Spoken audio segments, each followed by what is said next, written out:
About a week ago, me and my kids and Kaylee all sat down and watched Nightbooks, the kids' horror film on Netflix starring Kristen Ritter, who, of course, worked with Netflix on the series Jessica Jones. And this was something I was looking forward to because I thought it could be a fun film for the entire family. And I think it is. We had a good time. There's this little kid, and he's obsessed with horror. He has all sorts of crazy horror stuff in his room, like horror posters that I'm like, bro, really? You have this and that and that? Come on, there's no way at his age. But maybe, I mean, the kid definitely I can relate to, right? He's that horror kid. Everyone else thinks he's weird in school. His parents are like, "Fuck is wrong with you?" People like think he's gonna be some serial killer or weirdo or whatever. Completely can relate. Now he's like a tiny little kid, and I was never a tiny little kid. But regardless, I mean, obviously I was a kid at some point, but I was always a bigger kid than other kids my age, should I say.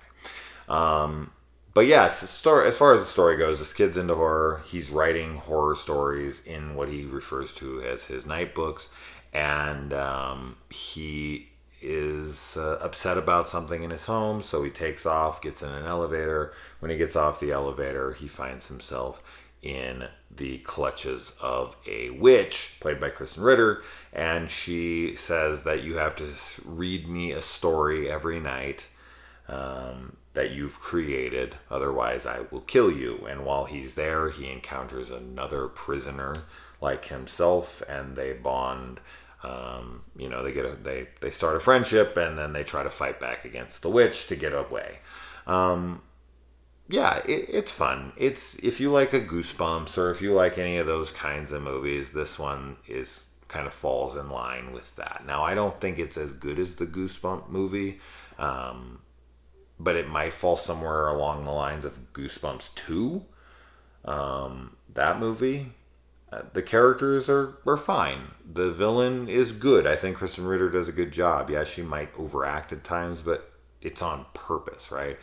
It's kind of like Catherine Hahn playing Agatha Harkness in WandaVision. Like, she's purposely over the top, and she's wonderful in that, as far as I'm concerned. But yeah, if you have kids and you want to watch something spooky this Halloween that you guys haven't seen, I definitely think it's worth a watch.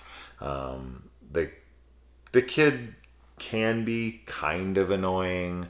The twist is pretty easy to figure out. I mean, at least for me anyways, I called it maybe 30, 40 minutes in. I've been doing that a lot lately for some reason. I've just been calling every twist. Like, I don't know. I honestly, you know what it is? It's because when I watch, I am guilty of fucking playing with my phone when I watch movies. And when I watch movies with Kaylee, I really just don't touch my phone because we just kind of sit there and cuddle on the couch. And that has made me way more in tune with films lately.